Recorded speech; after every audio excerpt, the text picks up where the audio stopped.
कक्षा 10वीं की गणित का अध्याय 13 पृष्ठीय क्षेत्रफल एवं आयतन की प्रश्नावली 13.2 का आज हम चौथा प्रश्न पढ़ेंगे।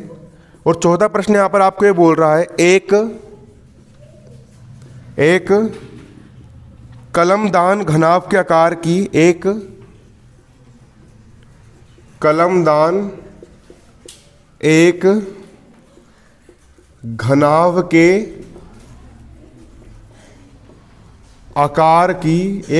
के आकार की एक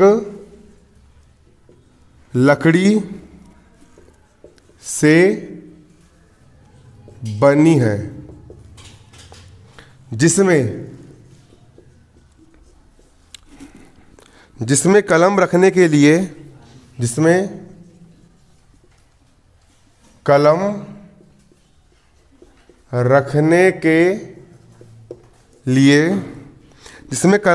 लिए चार शंक्वाकार गड्ढे बने हुए हैं। चार शंक्वाकार गड्ढे बने हुए हैं। घनाभ की विमाएं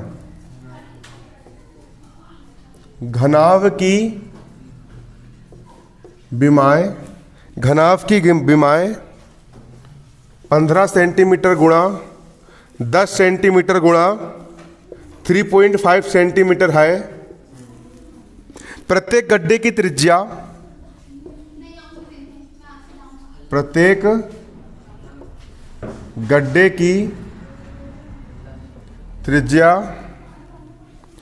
0.5 सेंटीमीटर है और गहराई 1.4 सेंटीमीटर है। पूरे कलमदान की लकड़ी का आयतन ज्ञात करो। पूरे कलमदान की लकड़ी का आयतन ज्ञात करो।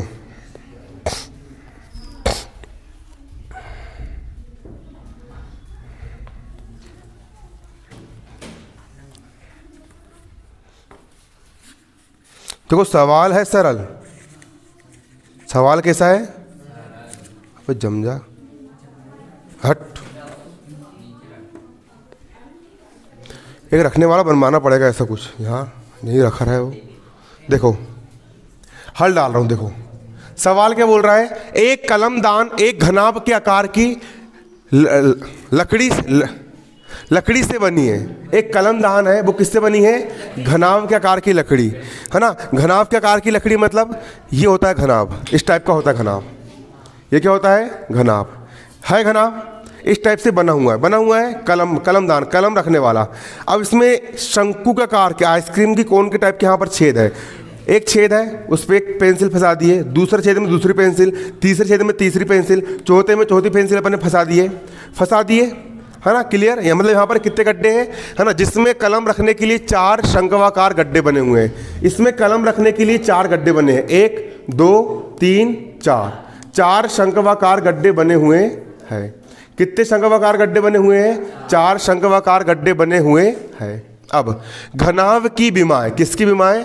घनाभ। ये जो घनाभ है, इस घनाभ की विमाएं 15 सेंटीमीटर लंबाई है, 15 सेंटीमीटर चौड़ाई है यहाँ पर इसकी 10 सेंटीमीटर और ऊंचाई मतलब जो हाइट ये जो ऊंचाई जो है, याली ऊंचाई 3.5 सेंटीमीटर है। क्लियर है? घनाभ की विमा यहाँ पर दी गई है। यहाँ पर मैं सिंपल लिख दूंगा क्या? घनाभाकार कलमदान, घनाभाकार, यहाँ पर मैं लिख दूंगा घनाभ की विमाएं कितनी यहाँ पर आपको दी गई है? 15 सेंटीमीटर गुणा 10 सेंटीमीटर गुणा 3.5 सेंटीमीटर घनाभ की विमाएं दी गई है। अब हम निकाल लेंगे घनाभ का आयतन। तब घनाभ का आयतन, ये लड़की लोग बात मत करो। घनाभ का आयतन क्या निकाल लेंगे हम? घनाभ का आयतन। आयतन बराबर क्या होता है घनाभ का? लंबाई गुणा चौड़ाई गुणा ऊंचाई। यही आपके घनाभ का आयतन है। 15 सेंटीमीटर गुणा 10 सेंटीमीटर गुणा 3.5 सेंटीमीटर। ये किसका आयतन है? आपके घनाभ का आयतन है। निकल के आपके घनाभ का आयतन मल्टीप्लाई कर दो। 15 दहम 150 गुणा 3.5 का होगा 3.5 cm गुणा cm गुणा cm क्या हो जाएगा? cm की घात कितना? 3। अब 35 और 15 का मल्टीप्लाई करेंगे। 15 पाँचे 75 का 5 हासिल का 7, 15 तिया 45, 45 और 7 कितना होगा? 52। जीरो का जीरो। एक संख्या के पहले डेसिमल, यहाँ पर एक संख्या के पहले क्या लग जाएगा? डेसिमल। और सेंटीमीटर घात 3 का होगा सेंटीमीटर घात 3 घन सेंटीमीटर। आ गया घनाभ का आयतन। अब इसके बाद इसमें ये तो हमारे पूरे घनाभ का आयतन निकल गया है, लेकिन यहाँ पर इसने कलमदान का आयतन बोला है। घनाभ में यहाँ पर 4 गड्ढे हैं, मतलब कि यहाँ पर 4 शंकु बने हुए हैं। पहला शंकु, इसके अंदर दूसरा शंकु, तीसरा, चौथा। तो 4 शंकु का हम आयतन निकालेंगे और उसको हम घटा देंगे, तब कलमदान का निकलेगा, है ना। यहाँ पर लिखेंगे तथा शंकु की त्रिज्या, शंकु की त्रिज्या, शंकु की त्रिज्या आर बराबर कितनी होगी? यहाँ पर आपकी 0.5 सेंटीमीटर, 0.5 सेंटीमीटर। तथा गहराई, गहराई मतलब शंकु कितना गहरा है, मतलब उसकी ऊंचाई, शंकु की ऊंचाई, शंकु की गहराई। तथा शंकु की गहराई, शंकु की गहराई h बराबर कितनी? यहाँ पर आपकी 1.4 सेंटीमीटर। शंकु गहराई h बराबर कितनी? 1.4 सेंटीमीटर आपकी है। तब एक शंकु का आयतन, एक शंक्वाकार गड्ढे का आयतन, एक शंक्वाकार गड्ढे का आयतन। शंकु का आयतन क्या होता है? शंकु का आयतन होता है 1/3 पाई आर स्क्वायर h। ये किसका आयतन होता है? किसका वॉल्यूम होता है? शंकु का आयतन होता है। 1/3 का हो गया 1/3 गुणा पाई का मान कितना है? यहाँ पर रखने के लिए कुछ बोला क्या उसने? नहीं बोला है। पाई का मान कितना रखेंगे यहाँ पर हम? 22/7 गुणा आर का मान कितना? त्रिज्या आर का मान, त्रिज्या आर का मान ये निकाले हमने 0.5, त्रिज्या 0.5 है, तो आर का मान कितना रख देंगे? 0.5 की घात कितनी? 2 गुणा ऊंचाई h कितनी है? ऊंचाई h यहाँ पर 1.4 है, 1.4 सेंटीमीटर। बराबर का हो गया बराबर।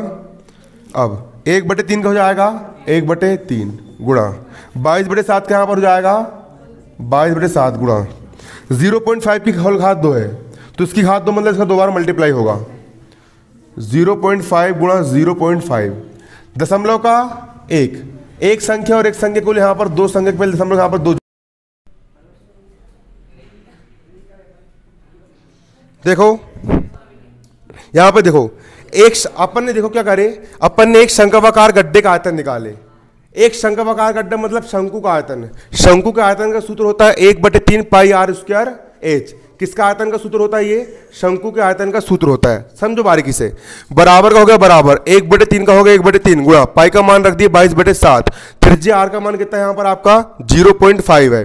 घात 2 का हो गया घात 2, और ऊंचाई h का मान कितना है यहाँ पर आपका? शंकु की ऊंचाई कितनी है? शंकु की ऊंचाई गहराई, गहराई बोलो ऊंचाई बोलो 1.4 सेंटीमीटर है, तो रख दी यहाँ पर मान 1.4 सेंटीमीटर। 1/3 का 1/3, 22/7 का 22/7 गुणा 5 की घात 2 मतलब कि 5 गुणा 5। दशमलव को लग जाएगा यहाँ पर 1, और यहाँ पर एक संख्या के पहले दशमलव और एक संख्या के पहले दशमलव यहाँ पर लग जाएंगे 2 जीरो।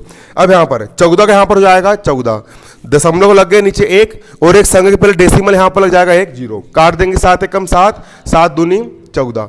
अब 22 दूनी यहाँ पर हो गया 44, और 55 कितना हो गया 25। 3 का हो गया 3 गुणा 100 दहम कितना हो गया आपका? 1000 हो गया 1000। अब 25 चौ 100 का शून्य हासिल का 10, और 25 चौ 100, 100 और 10 हो गया यहाँ पर आपका 110।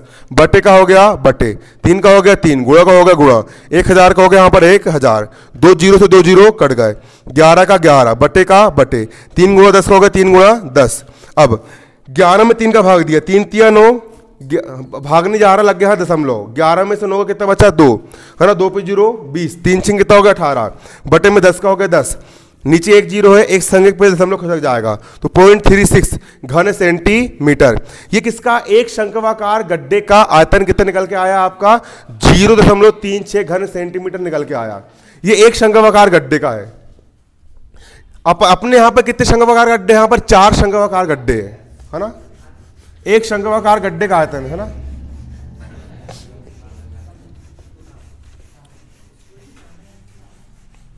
देखो एक शंक्वाकार गड्ढे का आयतन आपका इतना निकल के आया। अपन को कितने गड्ढे का निकालना है, 4 शंक्वाकार गड्ढे का निकालना है। 4 शंक्वाकार गड्ढे का आयतन, 4 शंक्वाकार गड्ढे का आयतन निकालेंगे। एक गड्ढे का आयतन आपका 0.36 है, 4 का कितना जाएगा, 4 गुणा 0.36 घन सेंटीमीटर। दशमलव को भूल जाओ, मल्टीप्लाई करो, 4 3 24 का 4 हासिल का 2, 4 3 12, 12 तो कितना हो गया आपका 14। 2 संख्या के पहले दशमलव यहाँ लग गया, 2 संख्या के पहले क्या दशमलव, सेंटीमीटर घात कितना हो गया आपका 3 हो गया। अब मुझे कलमदान का निकालना है आयतन, क्या किसका निकालना है आयतन, गलत हो गया कुछ, सही तो है। अब मुझे कलमदान का आयतन निकालना है, किसका आयतन निकालना है, कलमदान का। तो देखो अब आ गया आंसर, कलमदान का आयतन। कलमदान का आयतन कैसे निकलेगा, मान के चलो कि ये आपका कलमदान है, तो हमने इस पूरे घनाभ का आयतन निकाल लिए। हम इस पूरे घनाभ के आयतन में से 4 शंक्वाकार गड्ढे का आयतन को हम घटा देंगे, तो बचा वाला हमारे कलमदान का आयतन निकल जाएगा। कलमदान का आयतन बराबर क्या होगा आपका, घनाभ का आयतन, घनाभ का आयतन माइनस 4 शंक्वाकार गड्ढे का आयतन, 4 शंक्वाकार गड्ढे का आयतन। घनाभ का आयतन कितना है आपका, घनाभ का आयतन अपने कितना निकाल था अभी, 525 माइनस 4 शंक्वाकार गड्ढे का आयतन कितना है आपका 1.44, अब भी मैंने निकाला 1.44, घटा दो 525.00 में से 1.44, 1.44 को माइनस कर दो। 10 में 4 गए 6, 9 में 4 गए 5, 4 में से 1 गया 3, 2 52 का हो गया 52, 523.56 घन सेंटीमीटर। यहाँ पर हो गया आपका आंसर, इसको नोट कर लो है ना।